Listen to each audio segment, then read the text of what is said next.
नमस्कार मित्रांनो, आज मोबाईलवर व्हिडिओ स्क्रॉल करता करता एक अशी बातमी समोर आली ना की काळजाचा थरकाप उडाला. डोळ्यातलं पाणी थांबता थांबत नव्हतं आणि विचार केला की ही गोष्ट तुमच्याशी शेअर करणं खूप गरजेचं आहे.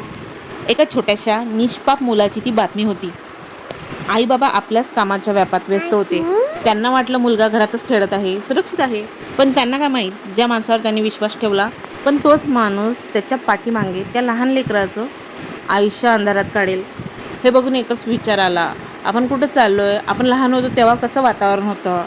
तेव्हाची दुनिया वेगळीच होती. शेजाऱ्यांकडे आपण हक्काने मुलं ठेवून जायचो. पण आजची दुनिया तशी राहिली नाही. आज माणसातला माणूस हरवला आणि त्याचं रूपांतर राक्षसात झालेलं आहे. अशी काही आजकालची परिस्थिती झालेली आहे. आजकालच्या लोकांचे दोन चेहरे झालेले आहेत. मनात काय आणि समोर काय असे लोक झालेले आहेत. म्हणून कोणावरच भरोसा ठेवता येत नाही. 2 पैसे कमी कमवा, त्यांनी काहीच फरक पडत नाही. पण आपल्या काळजाच्या तुकड्याला कधीच कोणाकडे एकटं सोडू नका.